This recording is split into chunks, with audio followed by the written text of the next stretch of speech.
Good tidings, ladies and gentlemen, and welcome back to the Landy Lodge podcast. Before we launch this episode, we have some special people we need to thank, those special people being the sages of the lodge, those who donate monthly to keep the lodge moving, allows us to buy new equipment, and invest into the project.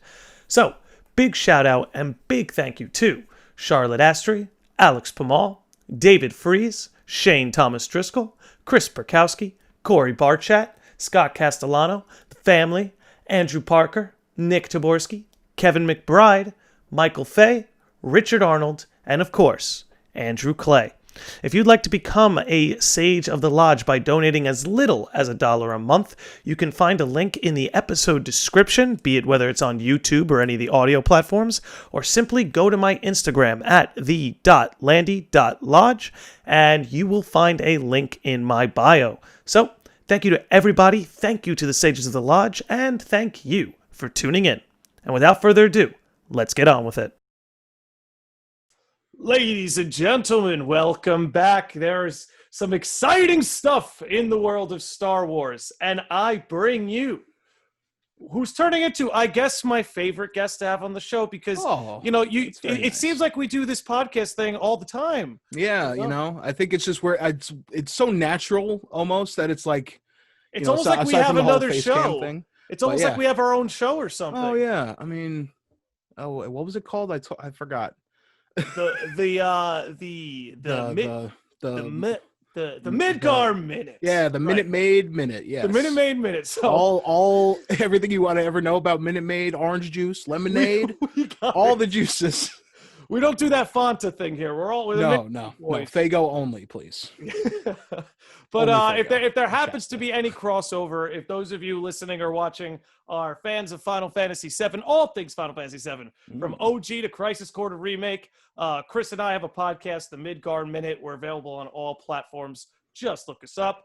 But without further ado, Chris, welcome back to the Lodge. We're going to be talking about the Mandalorian specifically. But before we do that, how about a little bit of what does Star Wars mean to you? Are you one of the people who see this as sort of a revival of the brand? Just kind of give a quick elevator pitch on your take. Yeah, well, I mean, I am, Star Wars was kind of the thing that I think was probably the most of inspirational to me. I mean, it's something that I'll never forget the moment I first saw a lightsaber on TV and was like, whoa, and then just from there was instantly it took over my life for a good chunk of time, and that was right before the Phantom Menace came out, so it was like I got caught up right in all the good shit happening at that time. So I would say I'm not like super duper nerd fan, but it's pretty influential in my life, and it's something that I still hold near and dear to my heart. And to see what The Mandalorian did this season was very much like, oh, okay, I feel good again to be a Star Wars fan. You know what I mean? Because it didn't feel good for a long time. No, we last couple of years. No matter. Let's just address the elephant in the room here. We welcome all opinions. If you disagree with us, drop in the comments section below. But you and I weren't crazy about the sequel trilogy. No, I mean, I went back and forth, and I still kind of go back and forth. I mean, it has its moments. I can extend that olive branch and say that it definitely has some really good moments. Yeah, I kind of settled on like there are good parts of it, but by and large, it's just a big mishmash of stuff, and it doesn't work, even though no matter how hard we tried so hard to be like, oh, but if you look at it like this, and then it's if you read the novel, Chris, if you throw away half of the movie, it works just fine. Well, you got to throw away half the movie and read the novel. Yes. Oh God. Don't even get me started on that. The people like, no, but the book explains it. Like, the book might. That's the thing, dude. It's like the book might be brilliant. The book, who knows, right? The book might be brilliant. It might solve all the problems, but yeah, it shouldn't be. That's not the job of a novelization of a movie. Right. To fix the movie. Explain the movie in this other material. And the other. Let's not forget the Fortnite incident where it's like, hey, remember at the beginning of episode 9 where the dead speak, that whole thing was a nod to the Fortnite event that they had, where they had Palpatine's Dude, I didn't even message. know about this. Yeah. I had zero clue about Oh this. yeah, baby. Oh yeah. Well, So look. if you didn't participate in that Fortnite event, which You were out of the loop. most of you probably didn't, then like, I mean, it didn't really add anything. It was just like, oh, this was Palpatine's message that was being broadcasted across the galaxy, which they could have easily just changed that sentence. Oh yeah. to be like, oh, okay. But no. Well, look, here's the good news. Yes. Is it seems like while we may agree or disagree on the sequel trilogy, it seems like everyone agrees about The Mandalorian. And I think it's a beautiful thing. And I think, again, regardless of how your feelings are about different sections of the canon, the fan base collectively loving something, it's rare. It's rare, and it was really such a necessity for Star Wars. Because honestly, without The Mandalorian, I don't see Star lot Wars of would passion. kind of literally be dead, I think. It wouldn't be doing too well because, the toys aren't exactly, and the merch for the sequel trilogy isn't selling too well either. But do you know what sells? Baby Yodas. Baby Yodas sell. The most profitable thing. I mean, even if not just, because after the first season, it kind of felt like, all right, well, I'm interested to see where this goes, right? And at the very least, they had Baby Yoda at the time, before we knew his name was Grogu. Spoilers, by the way. I'm assuming, they'll know. They're big spoilers. Huge spoils. Huge spoilers.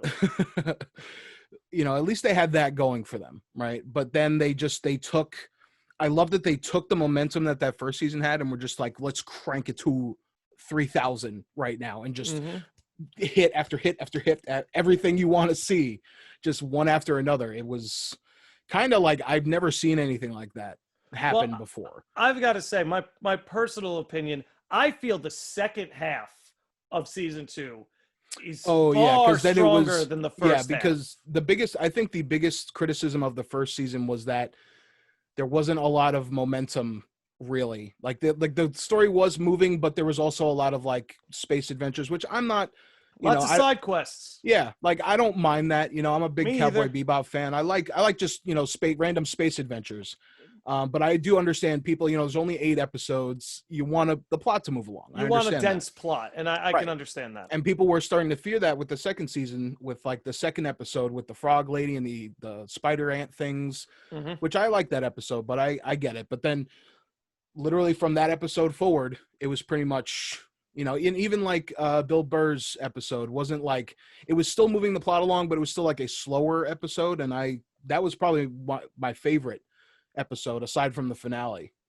I'd say this whole honestly, season. I feel like episodes 4, 7, and 8 are probably my favorite. I'll say, like, don't get me wrong, I was enjoying the first half of season 2, but I had this attitude of like, hey, this is decent. I think that I'll stick with this. I'm going to watch this. Like, I was like, it's decent. But then, again, big spoilers.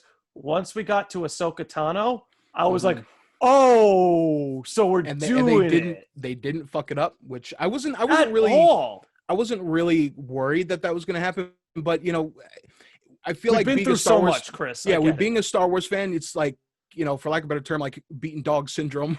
Where you're just like, please, like, don't dangle this nice thing in front of me and then be like, no, it's bad. Don't enjoy this thing.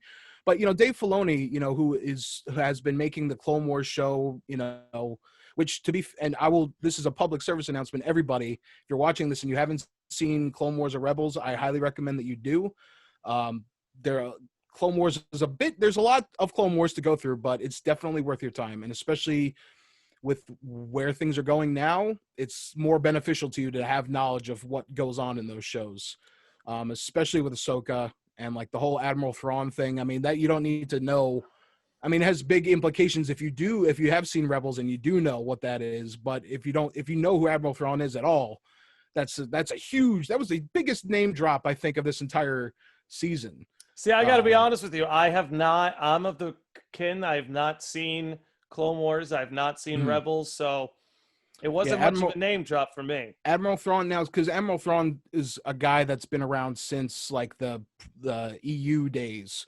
He was one of the big guys when they made all those books. I forgot exactly what it was called. See, I'm not like, I don't have like all this knowledge at the top of my head, but if you ever seen a guy in a white Imperial officer suit with blue skin and red eyes, no, Not not ringing ringing a bell. bells. Not ringing a bell. Yeah, he's kind of a badass dude, and if you watch Rebels, he has a, he's kind of like a main villain in that. But yeah, he's like a big, like, he's kind of like a Boba Fett of the EU, where it's like he was like a hugely popular character, and he existed in some books, and that was it, and that's all you really got of him. But he came back to life in Rebels, and Rebels has a lot of implications about the entirety of the Star Wars universe, which kind of ties into And why how people, big of a role does Dave Filoni play in those productions? I believe he is. If he's not an executive producer, he's definitely like directing most of the stuff. But if you want to look that up, just I got you on that. I got you. Yeah, I think he was definitely the showrunner for both of them. He was kind of like the guy. He's most of those. he's listed as a creator. He's listed as one of the creators. One of the creators. Yeah, he was like co-creating these shows, and like the stuff that, there might be some, like some of the Clone Wars, especially, and like Rebels, like feel like a little like kind of light, whatever. But there's some of the later stuff that happens with those shows that they go like very dark, very, there's a lot of interesting things like that they kind of touched upon in Mandalorian season 2, like stuff with like the Tusken Raiders. Like I love that first episode, man, of the season was so good because it gave me, it made me feel like, oh, this is like new Star Wars, but I know this. Like I know Tusken Raiders, I know Tatooine.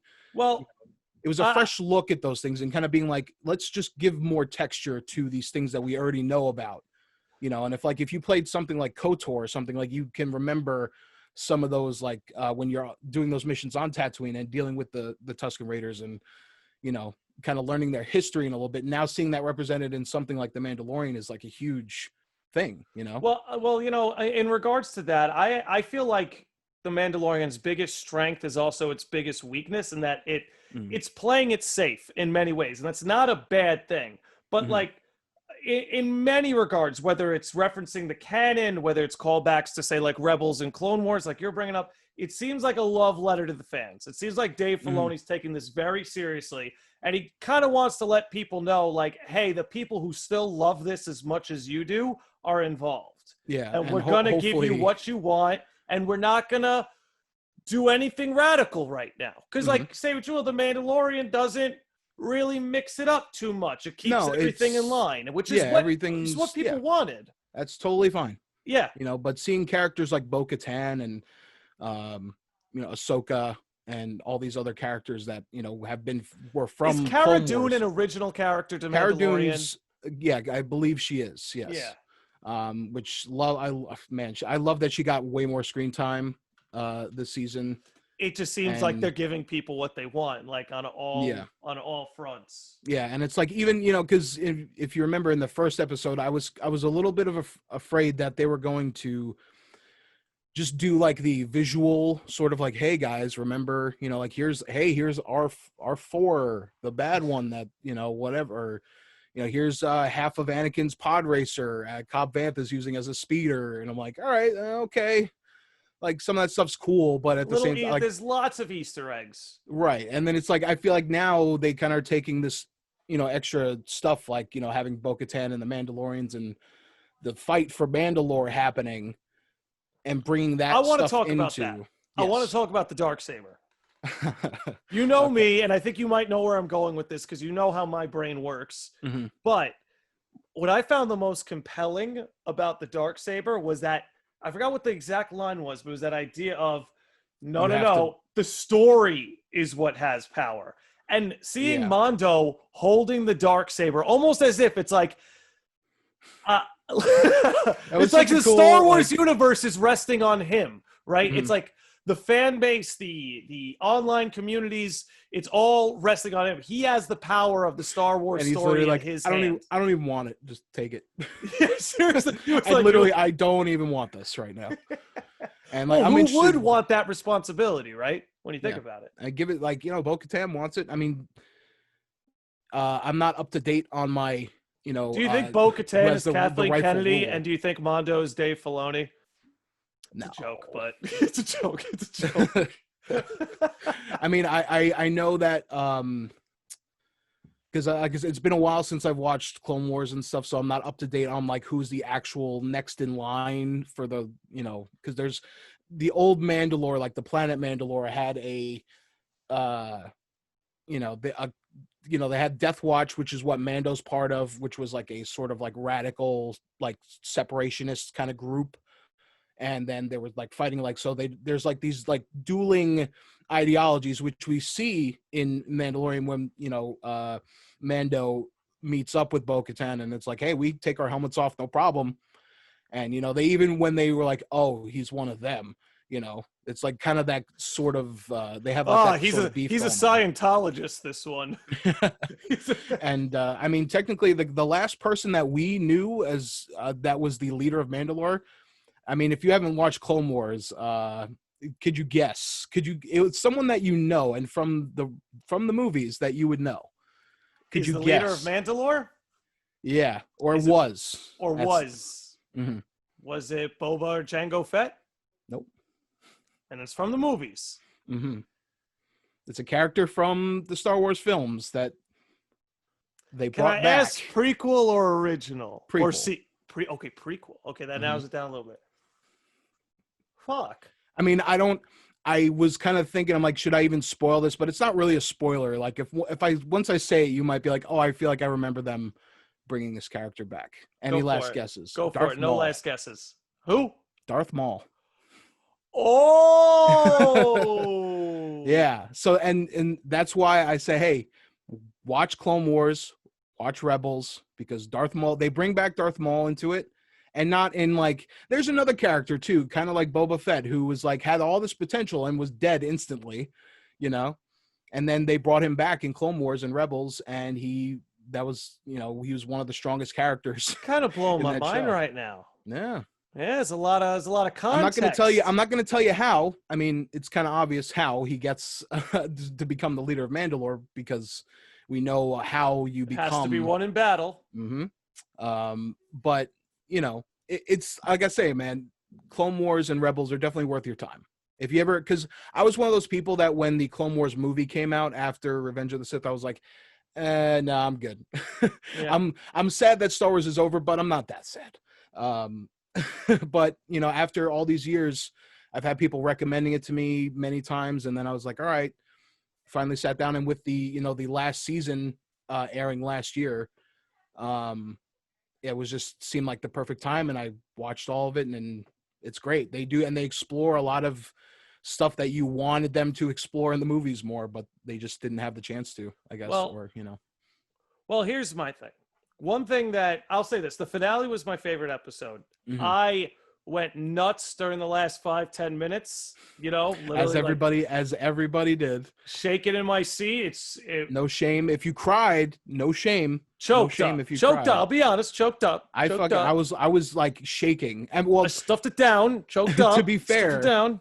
I was kind of teetering. And then when Mando took off his helmet for Grogu, I was like, Well, I wanted to bring this up. I'm glad you brought up that moment, because this is what I wanted to talk about.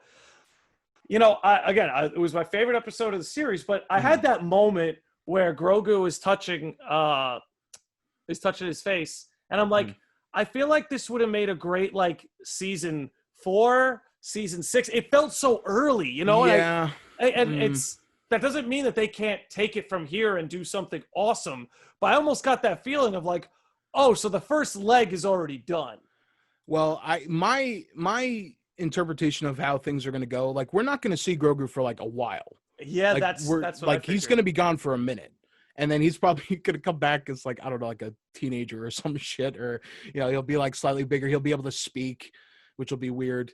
Although I do like how he was more emotive this season. He was like a little he had more of a personality, I guess, you know, as kids tend to do when they're like newborns. They're kind of just like, you know, dumb idiots kind of just hanging out, and then they get a little bit more of a personality, and they, you know, you kind of warm up to them more because they have, you know, an actual being, I guess, about them, instead of just being, you know, cute little meat sacks. Do you Now tell me, do you think that the Grogu and Luke thing that's going on, is Mm, this going to be something we cut to a Mandalorian? Is this something that gets its own spin-off show? Is this something that just is an implied occurrence? And I want to point one thing out. mm, I'm hoping for as much screen time of this as possible because to mm, me, what I'm seeing being set up here is if you remember when Ahsoka met with them in episode 4, she was like, I can't train him. mm, He, she senses the dark in him the same way the Jedi treated Anakin, right? mm, Can't train him. There's too much there. mm. I like the idea that Luke training him in spite of that, if he could do it successfully in a way that sort of avenges the legacy of his father. You know what I Well, mean? I Because mean, go ahead. because the whole thing with, in the sequels when he, had his academy then, and he had that same thing going on with Ben, Hmm. and like, oh, I sense the darkness in him, whatever, all that dumb shit. um and it kind of almost it betrays, like, if there's one good scene in Last Jedi, it's when Yoda's talking to Luke and is Yes. like, do you not remember what I told you? Is like, you got to teach everything, including failure and folly and all these things. The greatest teacher failure is, and all that, Hmm. all that stuff. Like, That's that's one probably of the the best best scene in the lines. sequel trilogy. And I would love to see Luke actually do that and create this sort of like Jedi Order 2.0, which is, I've always been like a huge Jedi fan, but like all we've seen of the Jedi Order is that they're just huge idiots. Yeah. And like, just really, I They're guess, like ideologues. egotistical, yeah, Yeah. idealistic, and dogmatic, and all these. It's like, if you guys had just like maybe weren't so strict on things, you probably wouldn't have a Darth Vader. You probably wouldn't have all this shit going on, because you would be like, hey, you can love somebody, you can have a family, Hmm. and not just because your species is about to die.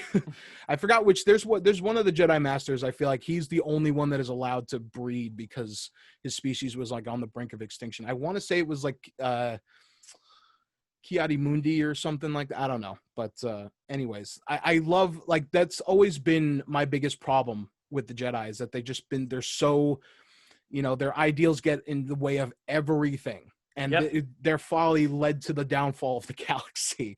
And not only just themselves, but yeah, the galaxy. So, I would love to see. Now I'm kind of deciding whether or not I want that to be like its own show, or to be interspersed, like, in Ahsoka's show, maybe like she goes to like check up on him or something. And because I would love to see like characters like Kyle Katarn, and like some other characters from like the Star Wars like video game world. I would love to see more of those characters sort of come in to place and have their own, be finally realized in a new canon, so to Yeah. speak. Sorry. You're um good. So where does Mandalorian go from here, right? Because we had a moment that we thought we mm, were going to be building towards for the next 6, 7 seasons, yeah, right? But and now then we here we just go. fucking We got we yeah, gotta wrap it up. We gotta wrap it up, baby. we're moving. um We're moving. Do you think first of all, how many seasons do you think they're going to run this show for? And do you think overall our shows are about to get shorter? Like basically is the new model, instead of doing a trilogy of movies, you do a 3 or 4 season show. Is it's well, like the same cinematic length, a little bit more obviously, but just fleshed out slowly. right. What I would want to see is a good intermingling of the two.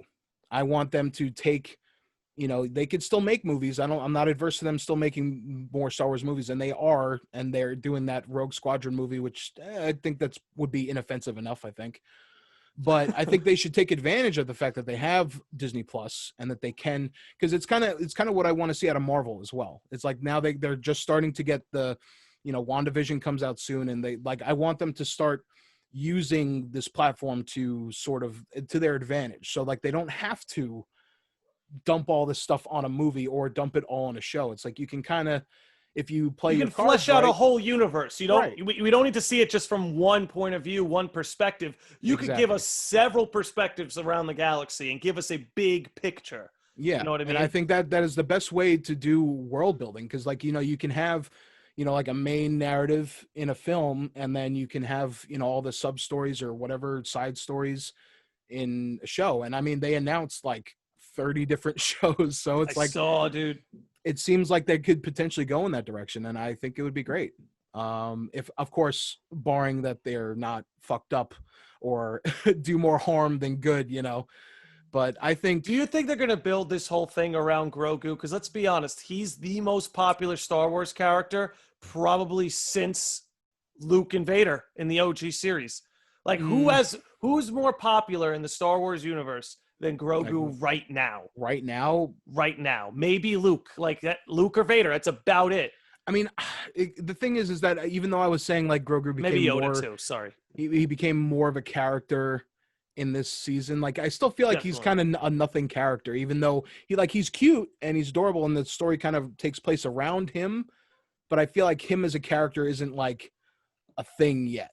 You know what I mean? I would agree with you, and that's why I'm wondering if that's where we're headed. You know what I mean? At some point, I could see him being like an instrumental character in the overall wherever this is going. Dude, he's like Darth Vader meets Yoda, if we're going to combine the backstories in a sense. You know what I mean? And it's like, because potentially, because Grogu's not going to be the only new Jedi in town, hopefully, so hopefully like Luke will actually have his own academy, and there'll be more students, and there'll be more potential for different and interesting characters. And, hopefully, I mean, maybe that could be its own show technically, and Grogu could be a part of that. And that'd be That's the thing, is I see him appearing across all these shows, like during the Ahsoka show.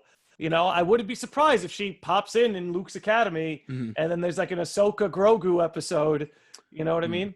Yeah. Now I'm just thinking now, because once Grogu stops being a cute little baby, does his stock value go down after that? I guess it depends on the transition. If they turned him into like, for lack of a better term, a badass, right? Like if you turned on your TV Yoda, and there was like teenage angsty Grogu going at it, you might be able to get people on that. Yeah. Really tying in the Baby Groot comparison. A lot of people were like, man, this is like Baby Groot. And I'm like, I don't know. Baby Groot was fine, but I still I still think Grogu is he's perfect. He's a perfect pile of moosh.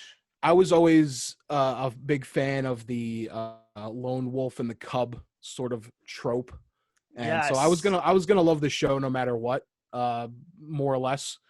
But the fact that they took, it's like, I feel like I care for this, like my child, or something, if anyone can implant that, and it's a puppet, it's a not a real thing, but it made me, that little puppet made me feel some things. And I'm glad that they made him a puppet and not like CG or something, I mean, he's kind of he's a mix of both, but it gives it that old Star Wars feel. Yeah. You know what I mean? And it's like something real and tangible could never replace, I don't think, anything. Like, we're getting better and better at it, but I feel like, for digital is digital, bro. It's a different dimension. All these scenes where it's like, he's like, no, like Mando's actually carrying around this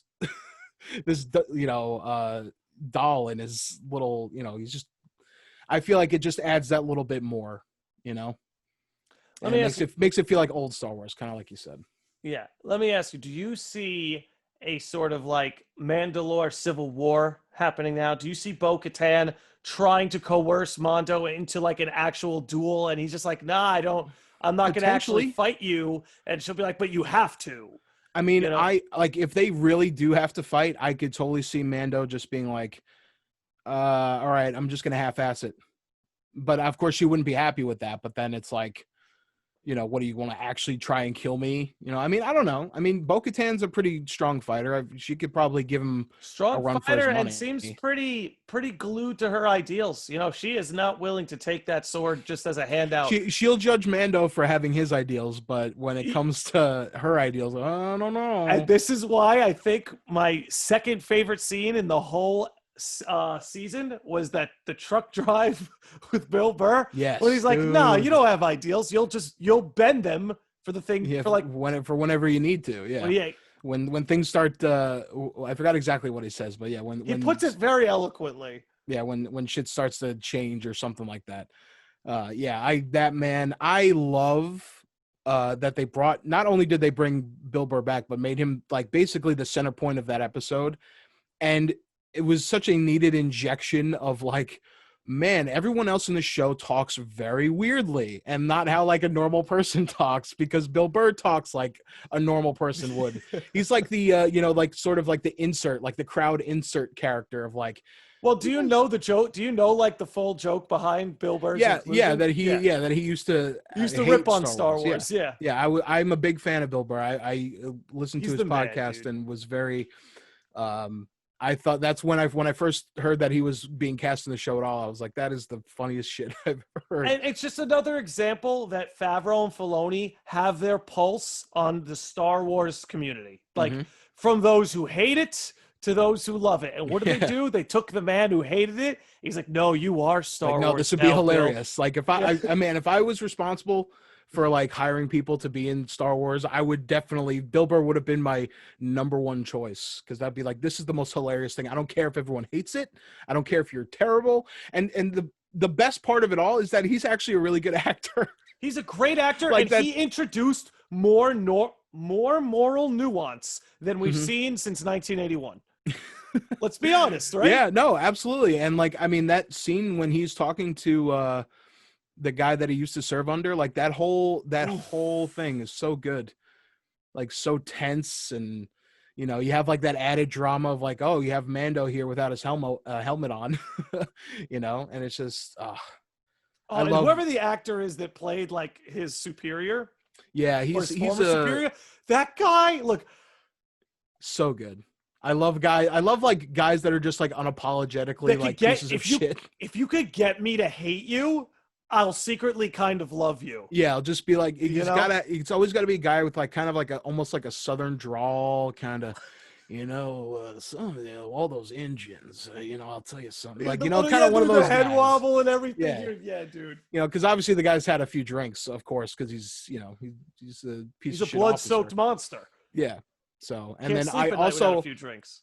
For people during that conversation, Operation Cinder was actually a reference to Battlefront 2, the newer one, which was another weird. I'm like, okay, Who's so that's writing this show. That's actually who's writing this show. I'm like, all right. I mean, sure. I mean, that's what makes me think that they're going to take things, even stuff like we're fighting the Crate Dragon, and the Tusken Raiders pulled the pearl out from it.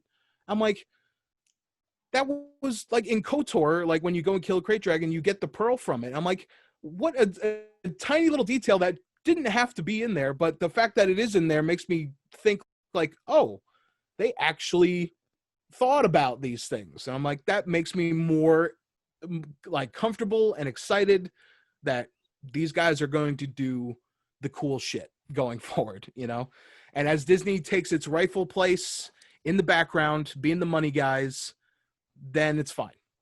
Like, I think Star Wars has never been in better hands than it's been in George Lucas's. You know what I mean? It's almost like that when you let people who love a thing make the thing, the people who love the thing will be happy. I don't know. Does that sound like smart business to you? I don't think know. So.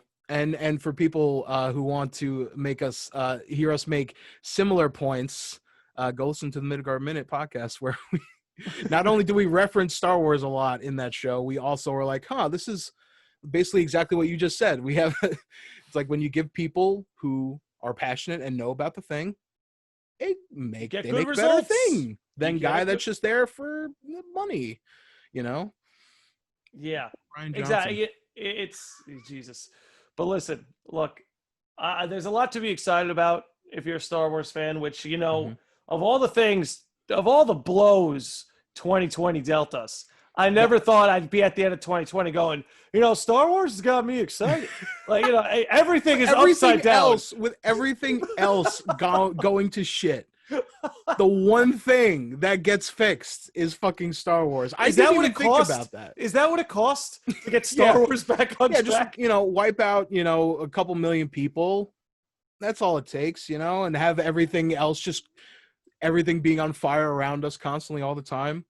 Yeah. It's like, Yeah. all this other shit's going on, but Star Wars is doing good. Star Wars is really crushing it, dude. I mean, to be fair, it's Really like crushing I had that same feeling when I was watching, when I got finished watching the finale. I was just like, how is this the best thing that's happened all year?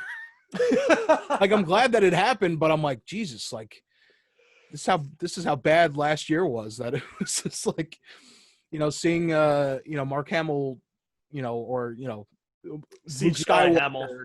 take out all these robots in the most badass way that I've ever seen Mark Hamill do anything. When did you know it was him? Because I have to admit, I was spoiled going into it, so I knew he was bound to show up. When did you know? When the X-Wing showed up. Yo, for real? You were like, it's him? Because I knew, I was like, all right, well, things are looking pretty bad. Like, everything leading up to that moment, everything's looking really bad. And I've watched enough TV shows and movies where I'm like, all right, somebody or something's going to come by and save them. And the only thing I'm like, okay, it could be Boba coming back to help them out. We got to talk about Boba a little bit, by the way. Yeah, we'll get some Boba time in. And then I'm like, okay, well, Grogu obviously was talking to someone on the Seeing Stone, so it has to be a Jedi. And there were a lot of rumors going in, like it was going to be the guy from Fallen Order, Cal Kestis, or there's a character, the main character from Rebels, who people thought, Ezra Bridger. They thought that he was going to be him. And then once I saw the X-Wing, I was like, no. Because I was the person that everyone's like, oh, they're going to get Luke. It's going to be Luke. And I'm like, they're not going to bring Luke back for this. And then people are like, oh, it's going to be Sebastian Stan. They're going to recast him and blah, blah, blah, blah. And I was like, no, there's no way. And then once I saw the X-Wing coming, I'm like, no. no way. And then just everything after that. And once I saw the, black hooded figure going through the hallway, I'm like, oh my God. Because I knew exactly, I'm like, it would be Luke in his black clothing from Return of the Jedi. So I'm like, fuck. And then people also thought it was going to be Ahsoka, and that would have been real dumb. If I'm it wouldn't have felt like a payoff. It'd be like, oh, this person we met came to save us. Yeah, because and the way everything felt, it was just like, this has to be someone important. And it's like, we've already seen another Jedi in Ahsoka, and it's like, they're not going to just bring her back for that. It'd be like, it's like, no, this seems like it was building up to something. And then, once, of course, you see him, that iconic green lightsaber. And I love that they go to the fullest extreme of like, all right, we're gonna show you that it's his, his hand has got the glove on and he's holding Luke's lightsaber. For anyone who would know his lightsaber just by sight, which I did. But it was and like the whole shouts out to I'm gonna butcher his name, but Ludwig Göransson. I think it's the guy who was the composer for the music in both seasons of The Mandalorian. And aside from, because to me, the Mandalorian theme was kind of like the apex of like the Mandalorian music, and was like, oh yeah, I could listen to this like 30,000 times, and I do. But the whole score for like pretty much everything of this second season has been phenomenal, even down to like Boba Fett's theme kind of incorporates Mando's, like little parts of Mando's, but it uses different instruments. And but yeah, Boba, by the way. Yeah, let's get some Boba Fett in. I was one of the people that kind of was joking and being like, because we see him at the end of the first episode in the kind of little stinger. And I'm like, imagine if that's the only time we see him. Imagine if he just shows up for that and we don't see him again. And I was kind of, because like you were saying before, like the pacing of the show, I kind of thought that he would show up at the very end. Like he would be the big reveal. Yeah. But then we get that, 2 episodes early, and, he comes back and he's a huge badass. And it's, Tamura Morrison, the same guy who played Jango Fett. And it was just like, it's the best Boba's been on screen. Let's be honest. Like, it's not a shot to OG Boba, but it's like, that's the best that he's had. OG Boba did nothing. So that was, for years and years and years when I was a kid, I could look at Boba Fett and be like, that's a cool looking character. He did nothing, but he was like this he was another character by his design. I really think he was carried by his design, because it's a cool design. he also was very benefited by the expanded universe as well in books and comics and stuff like that as well. But I didn't really read any of the books or the comics, or I was really just played most of like the video games. That was pretty much all the extra Star Wars shit I ever really ingested. But yeah, seeing him actually do some badass shit, and now the fact that we're getting a whole other like a show with him as being the central character. It's getting wild. Yeah. Like that's like, yeah, give Boba legitimize Boba and legitimize Luke or sorry, re-legitimize Luke. Even right there, that alone is enough to like, I did not think that was something that, because Rise of Skywalker came out what, 2 years ago now? That came in 2019. I think. Rise of Scootwalker. Let me check. I'll check it for you. I'm pretty sure it was 2019, but I could be wrong. I try to erase that movie from my memory. I feel like it was just last year, actually. I think I remember talking about it at Christmas. 1 second. No, it was at the end. Yeah, 2019. Christmas 2019. Yeah. Around then, like, not to think that in less than a year. Well, yeah, in less than a year, Star Wars went from being the worst it's ever been to the best it's ever been. I mean, yeah, literally just like that. Yet. I'm just counting, I'm not even counting because I thought Force Awakens was all right and had potential, but Me too. I was not one of the people disenfranchised by Force Awakens. I thought Force Awakens was fun. It's a fucking copy of A New Hope. There's no way around that. Yeah, but it set the stage with some new characters who had more personality in their initial appearance than they did every time after that. Just like, hey, here's all these promising new characters. Ray, yeah, I remember coming away from Finn, Force Awakens like, yo, Finn is the man. Can't wait for them to make Finn the new Han Solo. And they were just like, no. No, they didn't. Not at all. They didn't even make Finn anything. That's the worst part. It's like he wasn't even a something. He was like nothing at the end of that. When it was all said and done, which was like the most depressing thing. That was because he was my favorite. Yeah, and he had, a stormtrooper that doesn't like being a stormtrooper. That's a new cool thing, and then like that was his thing. And then they had another character or a whole bunch of other characters that were like it in Rise of Skywalker. I'm like, that you could have done a cool thing there. He could have led Imperial Resistance. Nope. All right. Okay. Just. Nah, bro, Palpatine. But listen, we're coming up on time. Yeah. I want to give us both a chance to kind of give a wrap up, our closing statements on the Mandalorian. How you're feeling as a Star Wars fan? Just really say your piece. Take as long as you need. Take as short as you need. The floor is yours, and then I'll follow up. All right. Well, I mean, if you've been listening this whole time, I mean, I'm pretty excited. I have never been more excited for Star Wars since the prequels, I guess. And I was a wee lad. A wee lad then. So I was in the target demographic. So, I still like the prequels. They're not great films, obviously, not compared to the originals, but I still enjoy them for what they are. Maybe not 1 and 2, but we don't have to talk about those. Yeah, I'm super excited. I cannot wait to see what Dave and John are going to do with this franchise, and I hope they bring like George back in to do some stuff. I hope Disney's just like gives them the keys, just like, here, just do whatever you want.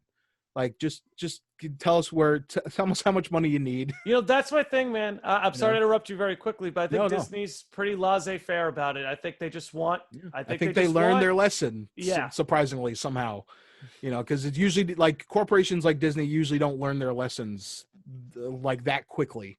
Correct. Usually they have to fail pretty hard, like for a long time, for them to be like, maybe we should change up the strategy a little bit. But it seems like they're like, okay, like Kathleen Kennedy can go sit behind the desk, and then she can make announcements, and she can be the face of Star Wars. Just to have no involvement at all. You could be the talking head for Star Wars, but everything else you could just keep that away from me. That'd be fine. But yeah, I really I'm as a Star Wars fan, I'm very, very happy and very excited, and hopefully it doesn't get screwed up. yeah, man. Listen, I'm in the same boat. I never hated Star Wars, even when at the worst of it. Exactly. Even at the worst of it, I never hated Star Wars. I wasn't one of those people that was like, well, I can never enjoy another Star Wars thing because of how the sequels turned out. And I'm like, yeah, it's just Yeah, I not. was never like It's that. not how I operate. Yeah, I love this universe too much. I'm Mhm. not a huge super fan. As you can Yeah. see, I didn't watch Clone Wars, I didn't watch Rebels. Mhm. But I really do. I've enjoyed these films my whole life. They're a plethora of Star Wars video games I've played that I've Mhm. loved. And honestly, The Mandalorian is the first Star Wars thing I've loved in a very long time. There were lots of Yeah. things I liked. There were a number of things I didn't like, but loved. The Mandalorian is the first thing in a long time.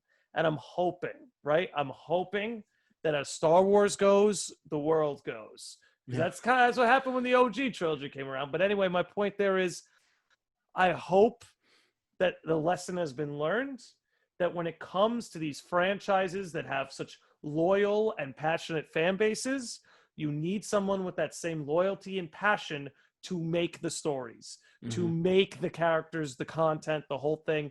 This is something Favreau and Filoni, I think, understand very well. Mhm. And I refuse to believe them saying the power in the dark saber is in the story is not their way of kind of nodding and being like, we know how much this universe and the stories it tells means to you all. Mhm. Um, Look, I ju- I'm very excited. I'll leave it at that. I'm very excited. I'm happy.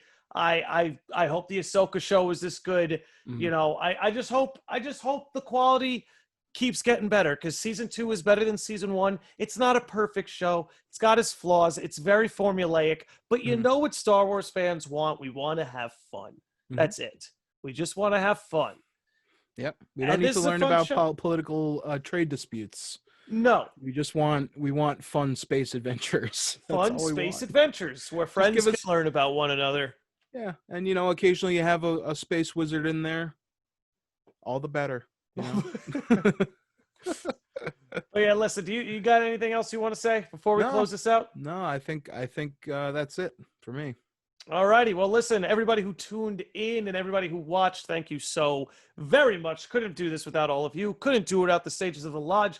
Do check out my man Chris here. You could follow him on Twitter at Big C_NY. Did I get that Yes, right? that is correct. Oh, And you and can follow me on Instagram as well. The same thing, same tag. I think. Yeah. And we'll have his tags in the description. You know what I'm saying? Click a few buttons, you'll Yeah. find it. Check out our podcast, The Midgar Minute, if you're into Final Fantasy VII. And thanks for hanging out. Peace Peace. out, everybody.